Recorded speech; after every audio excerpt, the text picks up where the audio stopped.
facts. Hard facts. On 95.1 Nigeria Info.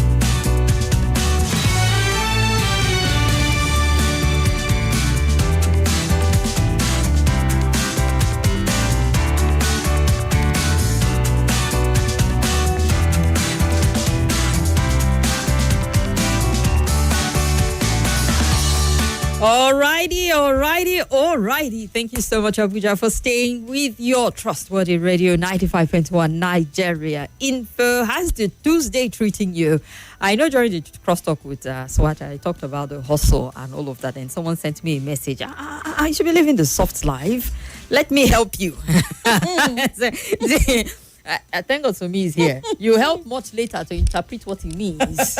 Because I did say, I hustle. Like, you're not married, so you have to, hustle on your own. Because what, live the soft life. Like, yeah, you can afford to tell your husband to do that.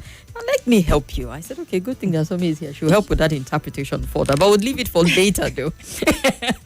So, welcome to the show. Welcome to Hard Fast this amazing Tuesday. And my name is Kimberly. Wachko, call me the Oracle.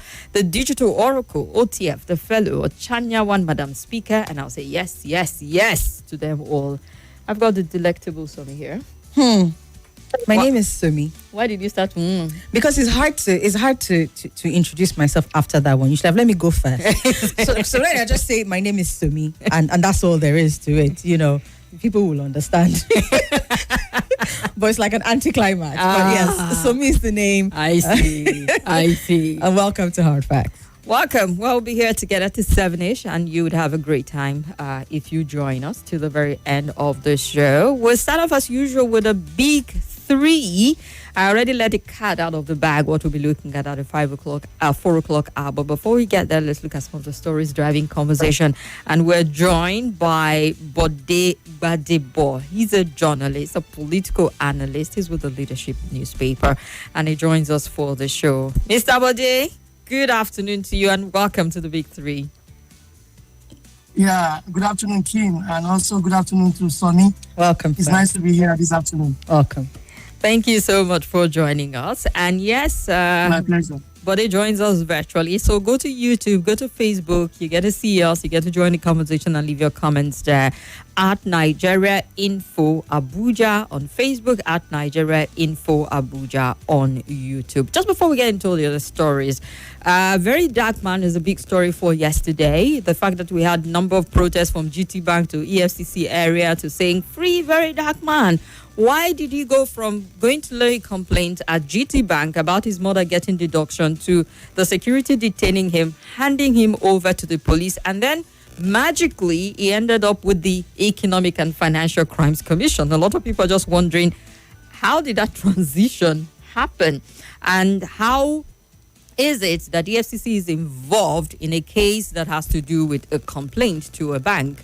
I know that unauthorized statements were put out yesterday, which EFCC has come out to say we didn't authorize that statement, where they said it was a lot of complaint has come concerning him, and they had to use sections of the Cyber Security Act to swing into effect.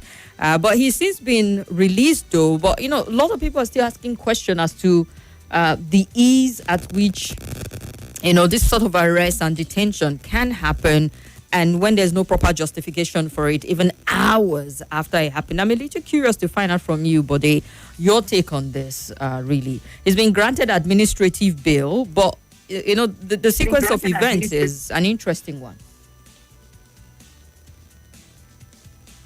Well, Kim, the Very Dark Man matter, the Very Dark Man's matter is one thing for me, which has also, again, exposed the unprofessionalism of our security agencies. And when I say security agencies, I'm not talking about the police or DSS. Even the EFCC is the law enforcement agency, security agency. The melodrama started, I think, about 3-4 days ago now, about the bank, and, from the bank was picked up. I think someone told me that actually he was the one who posted that he was at the branch of the GTB in 3 to sort out something with his mother's account. And by doing that, he already exposed himself to those already on his trail who were looking for him. But now, let's forget about how he was arrested.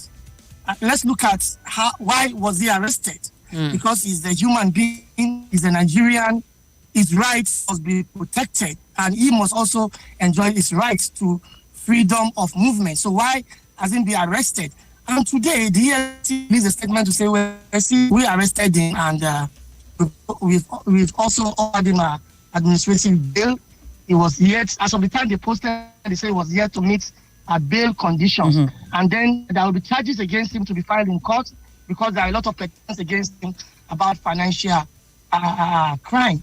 And what's actually caught my attention is the choice of words, grave financial crimes. And I wonder what kind of grave financial crime could he have committed, because we are aware that there are governors with many cases who are moving around freely. So for me, what EFCC has done is to actually expose its unprofessionalism, because this same guy called Very Dark Man 2 days ago accused EFCC of bias against Igbo men. Remember the case of the man in Lagos called Imoni, who was arrested and detained for Naira abuse, over Naira abuse. Now, Very Black Man came out to say that arrest was targeted at Igbo businessmen, because Yorubas have been caught abusing the Naira. You know, I'm Yoruba. He said Yorubas, especially he mentioned the children of the popular Lagos industrialist Okoya Thomas. Chivazak Okoya Thomas. Who said, he said his children were left off the hook only for them to go and arrest Imoni, that EFCC was biased against the Igbo. And I think for me, what the EFCC ought to do is to actually come out to say, see, this is our modus operandi, this is how we operate, we are not biased, or we are biased, instead of going for the guy. And now, in their statement, they admitted that, see, we are aware that he was attacking our operations, but we leave that to the police. But in this case, he's being held for financial crime. So, why would you arrest someone for days without stating his crime? This is a country that is governed by law. We have constitution, we have rules. It's not a banana republic. No detainee should be kept behind bars for more than 24 hours. The next thing is to charge him. You have anything against him. But it's only in Nigeria that somebody is being detained and you now say you are looking for evidence to nail him. You now tell Nigerians that your investigation is ongoing. I don't know. In advanced places, investigation is concluded before they move in to get whoever is involved. And you know, the outcome of the investigation will be tendered in court as evidence. In this case, nothing like that has happened. For me, EFCC has displayed unprofessionalism, and EFCC is actually telling Nigeria that it's being biased and is also being teleguided. The Very Dark Man case shouldn't have been an EFCC thing, honestly, except that there is some person who are telling them to go for him in order to punish him for them. But if you have anything against him, say it. Even though they said he has been invited previously and he refused to honor the invitation. If that actually happened, you know, it is also something to look at, because they say he's been extended several invitations. I know the last time was when I think there was this episode that even took him to the National Assembly about that time. Bob Risky coming out of him saying that Bob Risky didn't go to Kirikiri. And Bob Risky did confirm it at the end of the day that he stayed in an extension of the Kirikiri. And then people were wondering, EFCC and court, how did he get to that point where this guy didn't spend the 6 months they thought he was in prison, really in prison? He robbed off the wrong way, actually. And at that time, he was said to have been invited. He went to the National Assembly. Have there been other invitations between then? There was the Mr. Chinwo episode. So you start to really wonder if that's the invitation that was being extended to him and he didn't honor the Mr. Chinwo thing is not financial crime. Yeah. Mr. Chinwo thing is not a financial crime. Yes, have issues before the EFCC. What Very Dark Man did was just to dabble. He dabbled into the issue. That could have been a financial crime. Then, if Very Dark Man also previously exposed the EFCC in the Bob Risky matter, and now again over the e-money thing, he accused them of being biased. But I want to believe now that yes, EFCC has to grind with him. Well, because if it's not that, Mr. Gbadebo, as you are picking him, you tell Nigerians this guy is in our custody for so offenses. and by next tomorrow or by next 24 hours, our lawyers will be in court to charge him to court. You don't do after many days when Nigerians now protested, accusing a bank of being the mastermind and the rest of. I think he's calling his name every day. And what is even bothering me is the fact that the EFCC is currently under a pastor. Pastor Lukwede is a pastor in the Redeemed Church. This didn't happen under him.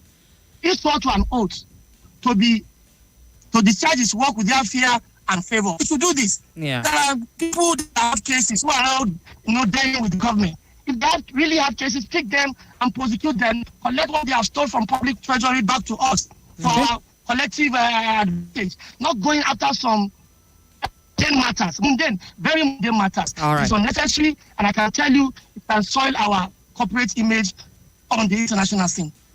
All right, then. Thank you so much, Mr. Gbadiwa. We'll come back because the EFCC issued their statement and alluded to their own rights as well to be able to carry out their work lawfully. So we'll look at some of the things that they've done in terms of how they're carrying out that work right after this break. More talk, news, and sports after this. Welcome back to your number one talk, news, and sports station. This is Nigeria Info. Nigeria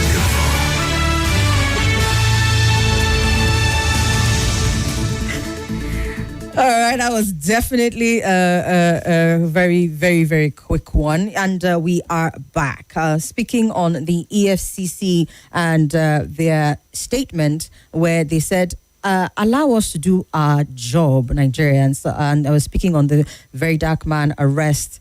They said grave allegations of financial malfeasance is what they have him in for. And just like we said just before the break, they have allowed for bail processing and all of that, and is probably out by now. But if we were to really, really look at the EFCC and some of the things that they have done in terms of carrying out their lawful duties, if we were to take an analysis of, say, 2024 till now, the Premium Times has a detailed report on what exactly they have been doing. So perhaps if you look at that vis-a-vis the VDM case and say, okay, really and truly, is it because he's not a high profile per se, as a governor per se, that Nigerians are feeling like, oh, this is one of our own, and so they feel like the way and manner in which EFC should conduct their duties should be slightly different from the higher profile ones? Higher profile, if you want to look at it that way. But let's even look at it. Since 2024, they brought 5 former governors to face trial, adding to the roll call of the highest profile public officer the agency has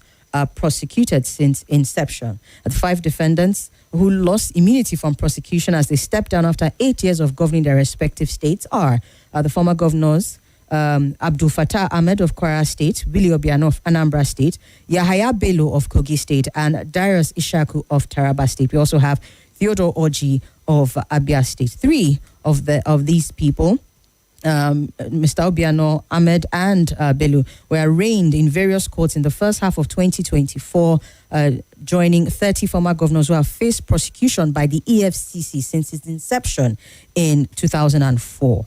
Now, in the second half of the year, the list grew to 34 with the arraignments of former Governor Ishaku, and increased to 35 after the commission arraigned Mr. Oji in February this year. So if you look at all of these arraignments and all of that, and you want to do an analysis and say, okay, at least they have brought, in terms of financial crimes, which they are said to, focus on and all of that, they have arraigned these governors at least, right? So we expect that. You wanted to say something? Yeah, I mean, just so curious to know if it's enough to assuage the concerns of Nigerians that at least the SEC is going after the big fish and the big kahunas also. Because a lot of people where is Yahaya Bello? Where is Okowa and the allegation of diversion in trillions? Is it because he's joined the ruling party? Where is Ishaku? Where is this other person? Where are we with their case? And how are we not seeing this Gestapo style of arrest and holding them? Or do they still enjoy some sort of, immunity shield, even though the immunity is removed because they're no longer in office? I mean, you can't match the energy of what is used with the energy without, say for Yahaya Bello. We saw some amount of body work, but I don't know if it translates to energy because Yahaya Bello literally walked into FCC and walked out on his own until the case went to court. But it's Is this enough to tell Nigerians? The EFCC is doing enough. Aside from economic and financial crimes, Yahoo boys that they are barging into their homes, and then this, they just have a lot. You can't say they're not just doing so much at this point in time, can one? Or can you? Is that what they? Oh dear. Okay. The statistics by Sonny and you, for me, is even an indictment.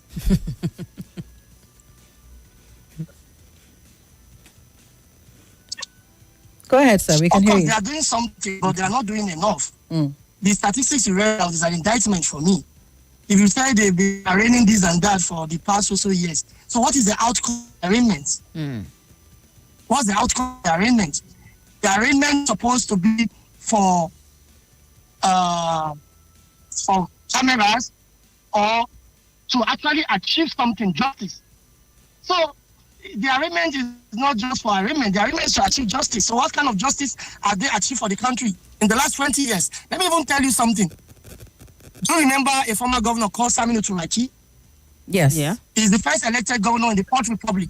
He's the first elected governor of the Fourth Republic in Jigawa State.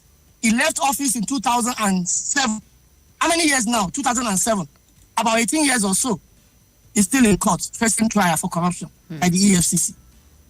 You don't remember the case of Senator Ojiuzo Kalu? The Supreme Court asked the lower court for a retrial of his case, and since after then, nothing is being heard about him. So the list of arraignment is not enough. What is important is justice. Yes, if they are guilty, have they paid for this? And if they are not guilty, you need to clear their name. In fact, the fact they are even on trial for many years is a disservice for their integrity. Those former governors. Yeah. It's a disservice. But we know this kind of trials take almost a decade. I mean, which of them have we seen in terms of convictions that is less than a decade? Why should it be like that? Valid question. In a state climb, why should it be like that? You have your evidence. You put somebody on trial, wait, at maximum one year, you convict him. You don't have the evidence. You allow the. So the for me, just like a dance, as in having to say they put many former governors on trial for donkey years. That is not an achievement. Yet, on the part of our boys, they are achieving something. They are getting them every day. They are forfeiting their ill-gotten wealth to the federal government, and they are putting them behind the young boys. Yes, EFCC is doing something. But for the political class, no. They are doing something, they are not doing enough. All right, not doing enough. So if we want to get serious, let's get serious for once. All right then. And that is why the society remains the way it is. Corruption and development cannot cohabit. Corruption is a big development anywhere in the world. So we can't pretend to say we are desirous of development and we are actually bedeviled by corruption, endemic corruption. We cannot move anywhere, Kim. That's for me. All right, then. Well, let's look at another story, Bode, just before we get to the phone lines. And, it seemed like we're taking a cue. I don't know if it would be fair to say we're taking a cue from Donald Trump. Just yesterday, Donald Trump was saying, see, Hollywood is suffering now. Anyone who produces any movie outside this country, 100% tariff. But technically, we're not going that route exactly. We do have a policy, though, which will prioritize local manufacturing. The Federal Executive Council has approved the Nigeria First policy. This is where I thought, all right, all of a sudden, America was Nigeria first. That's so cute.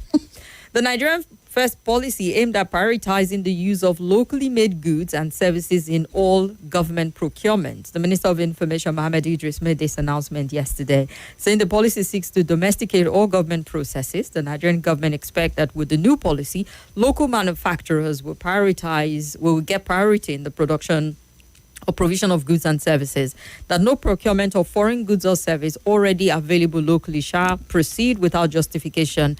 And where there's an exceptional need for these services to be procured from outside, there must be a waiver to be obtained, written waiver to be obtained by the Bureau of Public Procurement.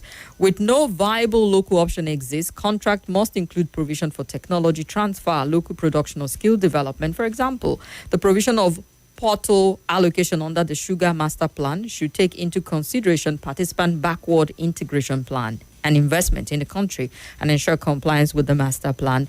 MDAs have also been directed to immediately conduct an audit of all procurement plans, submit revised version in line with the directive. Breaches will attract sanction, including cancellation of procurement processes by MDA. So, the Federal Executive Council approved this proposal on Monday, and the Office of the Attorney General of the Federation has directed to prepare an executive order to be signed by President Tinubu, which makes this a major shift in government policy. It puts Nigeria, not foreign companies, not import, at the heart of our national development. I know at this point one will be like, yes, put Nigeria first, you should be excited. I know the I think it was the Ninth Assembly, Bukola Saraki's assembly. They tried so much. It became a mantra. I feel like if then Senate President Bukola Saraki woke up every morning like, buy Niger to grow the Naira. It was like it was on the tip of our tongues, but nobody was showing the way on how to get it done because they were still importing their furnitures and getting all of this high-end stuff. So it didn't feel like they put their money where their mouth is at the end of the day. How do we ensure the success of prioritizing Nigeria first? It sounds very catchy, Nigeria first policy, but how does it translate to reality beyond the paperwork? Perhaps we should let Mr. Gbadibo weigh in on this one first before I come with my thoughts. I was looking at you, but it was directed to him. All right, Mr. Gbadibo. Yeah, Kim, you actually asked a cogent question that how do we ensure the success? We should not be carried away by the introduction of the Nigeria First policy by the Tinubu administration. And like you rightly pointed out, that is not the first time. We've seen similar, initiatives in the past. Now, it's a good one. Let's commend the government for even thinking about it and bringing it up. And I think this is the outcome of one of the resolutions at the Federal Executive Council meeting, which held yesterday at the Aso Rock Villa. So for me, the government said it was going to come up with an executive order to back up the policy to make sure that it actually works for us so that, it will help the economy a lot. Capital flights will be addressed. A lot of money will stay back here at home with us, and it will help the economy. More jobs will be created for the local vendors of goods and services. They will have more jobs to do. Less competitions for them, they have more jobs to do, and capital flights will be addressed. There won't be capital flights. But then, answering your questions straightforwardly, the executive order the Tinubu government is contemplating is not enough. What is important is actually to amend the existing law establishing the Bureau of Public Procurement, BPP. When you amend the law establishing the BPP, you embed this policy in that law, you criminalize the patronage of foreign goods and services at the expense of local alternatives. When you criminalize it, anyone who is found to be defaulting the law will be prosecuted. I think it will be more serious. And I can tell you, it will guarantee the success of the implementation of the Nigeria First policy as introduced by the Tinubu government. So it's a very, very good policy. It will help the economy. It will create jobs. It will address capital flights. But then, executive order is not enough. There must be a very, very strong legal backing. And how do we do that? You amend the BPP, the Bureau of Public Procurement Act, embed this policy in it, and criminalize patronage of foreign goods and services at the expense of local alternatives so that you can actually guarantee the success and it will actually work for our economy. Mr. Bode, I also wanted to ask, because we're referring to the BPP, and we can see here that they were asked to come up with a local content compliance framework for all government procurement. So, yes, there's some work that they're asked to do that would help them to further this process or to make this process more of a reality. But outside of government offices and government procurements and all of that, how else do you think that we can drill this down? Or is it just going to be a thing of, I don't know if government procurements and MDAs and the likes who are being mentioned here, I don't know if that will be the what they call it now, the the place from where this thing can trickle down and become a nationwide thing that is not just affecting government or public service, but also the private sector. You mentioned the BPP and what they could do, and you also talked about the legal framework, but will that also trickle outside of government and public service, or will it just be limited to that? Because if you look at the American model or the Trump model, for example, it is touching everybody, private business owners who have maybe global reach and all of that. It's affecting all of them when he's talking about tariffs and what they should do and what they should not do in terms of production. So even with the legal framework that you've talked about and the work that needs to be done with the BPP, will that be enough for this executive order to sort of like affect everything nationwide when we're talking Nigeria first? There is no executive order yet. What we have presently is just a policy pronouncement by the federal government as an outcome of yesterday's Federal Executive Council. Okay. That's one of the resolutions. Okay. So we have a policy pronouncement. But they are aware that the pronouncement is not enough. So they said they're going to come up with an executive order. Yeah. I know executive order is a prerequisite of the president. So, but I am now saying the executive order, because Kim asks, how do we, and like she also asks, how do we achieve success?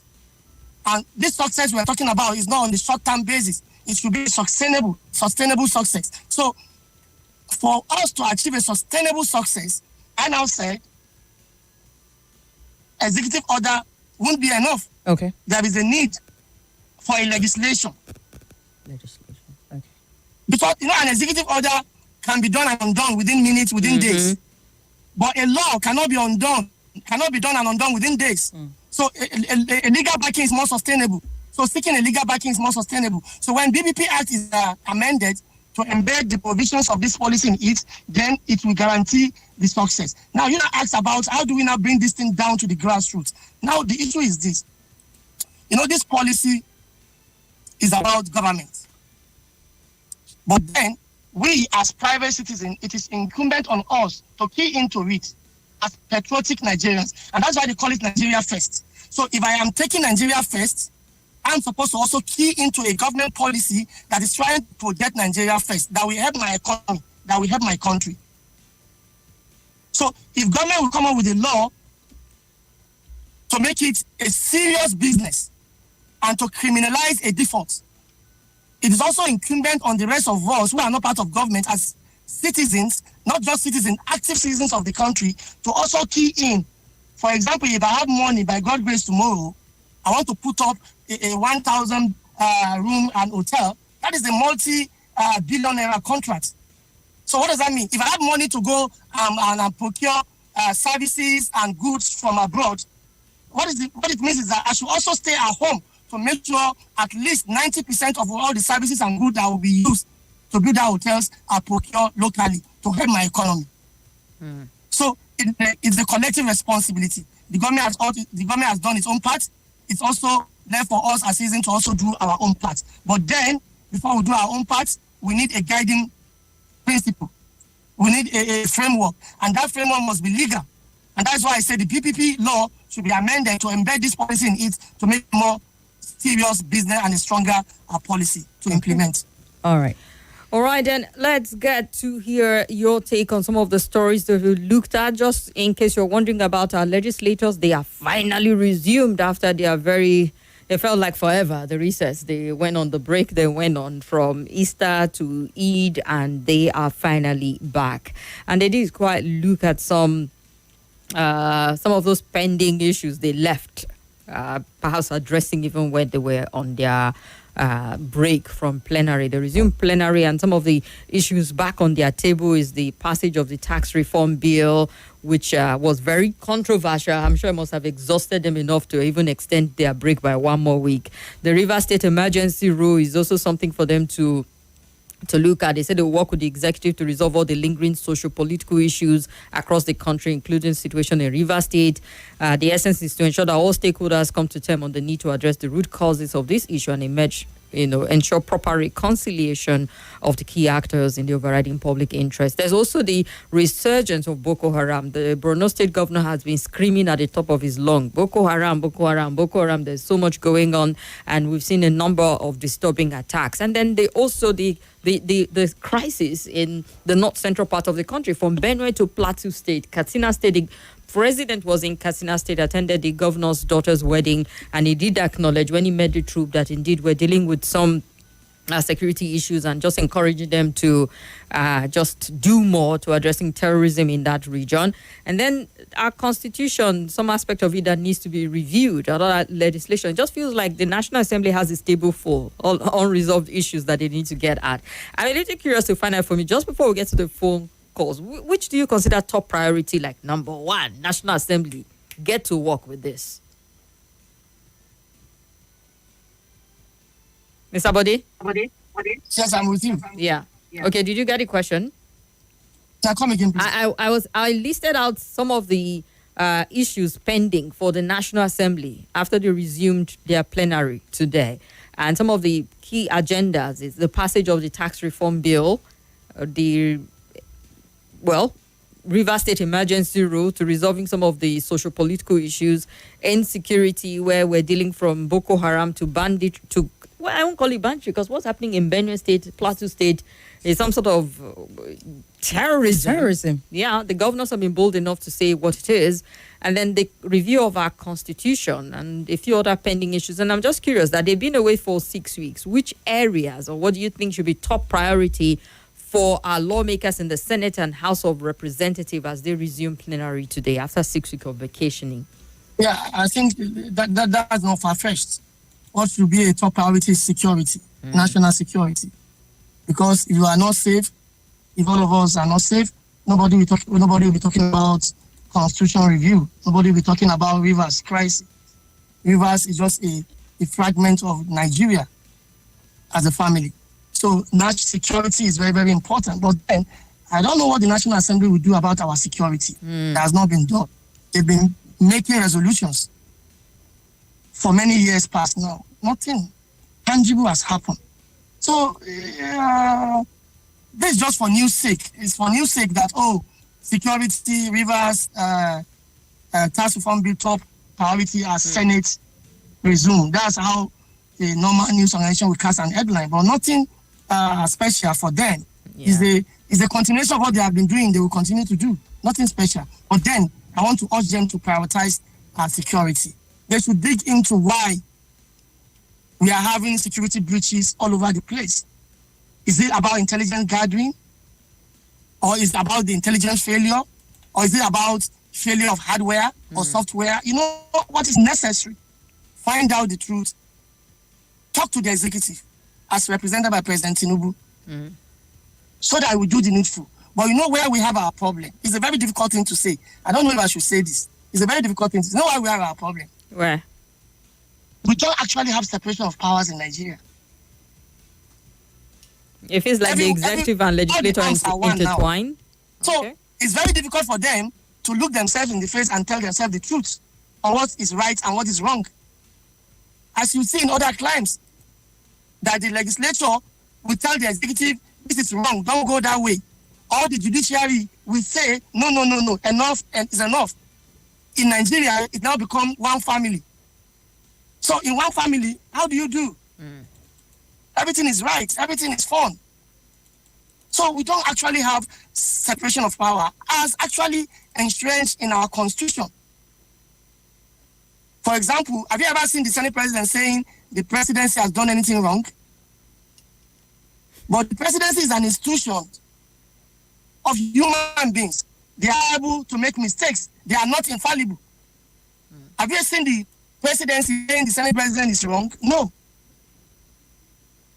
Well, the one they attack at times is even the judiciary whenever it's not going their way. So that's why we are having this problem. It might be difficult to get either of the legislative or executive arm calling out the other, because we've heard repeated the way the Senate president leads the chant, on your mandate we shall stand.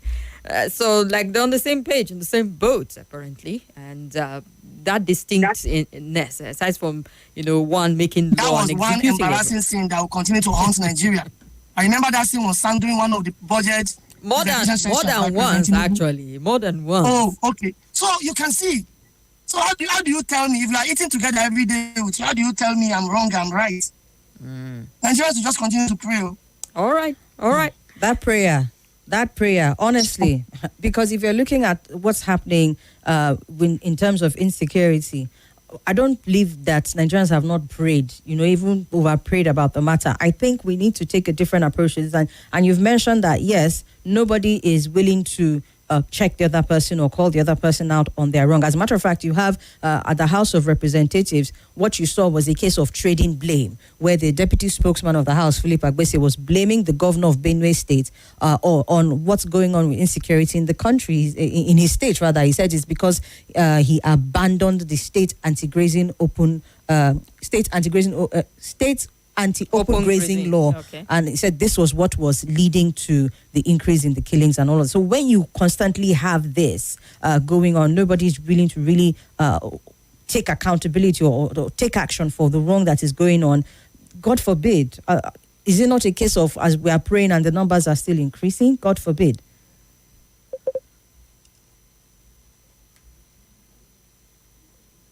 All right. I think there's a delay between us and Mr. Bode at this point in time. All right. Let's get to the phone line. 0700 5900 or 0809 5974 869 or 0809 9930137. We're going to find out if our guest can hear crystal clear. Our callers. Hello? Hello? Good afternoon. Good afternoon. Good afternoon. You're welcome. So me. Welcome. Yeah. Let me just confirm from our guest if he can hear you. Mr. Bode, can you hear the caller? I want to assist. Yes, You can loud and clear. Okay, go ahead then. Can you hear me? Yes, he can hear you. Go ahead. So what I'm saying is that one of the problems we have is that for the guest, in fact, I think so much is analysis is in-depth understanding about Nigerian apart as a great analyst, But another thing that is, Hello, Emeka. Sorry, I had to drop your call. It was really bad. The connection was really, really bad and heavily distorted. We could barely hear what you were saying. Gompil Solomon on YouTube said, looking at what's happening in Plateau State killing, innocent people die every day. All right, just sharing his thought on that. Let's try again. Hello? Yeah, hello? Okay, this is better. Go ahead. Okay, so what I'm saying is that one of the is that the hypocrisy in their attitudes and in their policies is too much. We are talking about local content, trying to Nigeria just like Trump is doing. I understand, but how many of those ministers? How many of them are using made in Nigerian vehicles? None of them. Even the president, who is saying he's to sign an executive order, but we have different types of made in Nigerian vehicles. But none of them is. It was tried during the era. All right, I think we get your point, but the network is so bad, it's not clear. I can see our guest struggling, even on camera, getting close to his phone to just hear what you are saying. It's not working. Emmanuel Swang on Facebook says, okay, he sees us. Michael, Mike, we see you. Abdullah Suleiman, we see you. Hafsat Mazu, we see you. Let's get back to the phone lines. Hello? Hello, good afternoon. Hello? Yes, welcome. Yeah, good evening. My name is Abdul, calling from Jadi. Go ahead, Abdul. On the respect of the EFCC, I don't think EFCC have done anything in this administration, started from the former President Muhammadu Buhari. Look at the appointment of Nuhu Ribadu. He's a former EFCC chairman. What did he do? He's in a good position now to give the government that make a promise of fighting corruption, the government of APC, put information on the rest of those people that they have made this country to be corrupted. 1999. He has the details. What is he doing in that office? If they are telling Nigerians the truth. So my sister, on the respect of corruption, I don't think the government of APC are going to do anything in this country. All right. They make an empty promise of change. All right. The money that they loot in this country, in this administration of APC, 8 years of Muhammadu Buhari and these 2 years of this president, is more than the 16 years of PDP. The reality would be... all right. I don't know how you came about the figure to do this comparison, but believe me, that's what he said. As a Nigerian, he feels they've looted more than was done by the PDP. Hello? Hello. Yes, sir. You're welcome. Good afternoon. Good afternoon. Welcome. My name is Godfrey. Talk to us, Godfrey. I saw the CNG buses, and I was shocked that they were all imported. Innocent produces CNG buses. Innocent produces Hilux vehicles. Innocent produces G-Wagons. Any type of vehicle you want. But the government still prefers to buy imported vehicles. National Assembly, none of them is using made in Nigeria. The president himself is not using. Ministers are not using. Not even a single local government in this country is using made in Nigeria. All of them are using imported vehicles. So I just see this government as deceitful and dishonest. All right. Thank you. Thank you very much. Let's hear another caller. Hello, good afternoon. Good afternoon, sir. Yes, you're welcome. Good afternoon, Shami. Welcome. My name is Chris. I'm calling from Kadu. Go ahead, Chris. Thank you very much, Ogana Badebo. You're a well-known voice on this platform, and we respect you so well. And I tend to a bit disagree with you in saying that the policy or the government, the executive order they are proposing in terms of ban on foreign-made goods. I don't think that will see the light of the day, even if they make that pronouncement. The reason is because, one, there is nothing Nigeria is still producing in terms of consumable goods. What are we producing? In the first place, when we say, okay, America has done America first policy, let's bring that into Nigeria, Nigeria first policy. I don't think I understand where they are coming from. Because, one, there's something that Igbo people used to say, okay, so then with a man made. I hope you understand me, King. If rats decide to go alongside with the lizard to go and get drenched, by the time the lizard is dried, body is dried off, that of the okay will never get dry. All right. At the same time. So the point here is that you cannot be looking at America because America first. When you don't have anything at home here, our farm produce first. People are not able to go to farm. You say you want to. In fact, this subsidy removal. All right. A charge play when the time comes. Thank you very much. Let's hear another caller. Hello, good afternoon. Hello, good afternoon. Welcome. My name is Adiola Victor. Go ahead, sir. From Visa Lagi. You see, the executive order that they want to pass that we should patronize locally made goods. It's only for the masses. It's not for the politicians. The politicians, when they want to deceive Nigerians, they will come out with executive orders. But they must wait if they want the followers to follow them. Nigerian hospital and the spirit and good doctors. They talk about from medical treatment. So they should, when they lead, the followers to follow. Thank you. All right, thank you. Well, let's see if we can get a hold of our guest to just give us his concluding thoughts. Hello? Good afternoon, Kim. Hello. And good afternoon, my sister. Welcome. This is Tyra. Well, your guests are speaking well. I agree with him everything that he has said. Local content to executive order is not today. Let's see it come to fruition. Not just to tell us what we want to hear. And then within 1 week, another episode will arise and we'll forget about it. It would have been a good one if they will lead by example and start, Nigeria hold like buying at the rail, these are local at the rest from local place like we have the Southwest and all those things, patronizing innocent motors and the others, and then covering insecurity so that farmers can go to farm. Okay. So that Go ahead, please.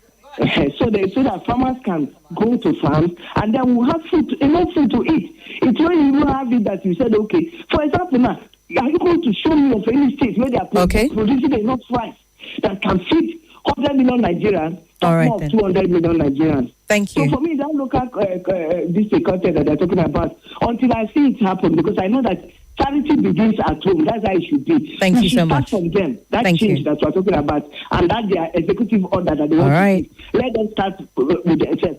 And for thank you so much. Of our guest to just get his concluding remark, if it can be done in 60 seconds, and to just hear from him, and then would wrap it up for this segment of Hard Facts, where we get into another. But I don't think. All right, he's not anywhere close to his telephone, so we just take a break. Joy is here for the news at the top of the hour, and we'll be back after the news. Stay with us.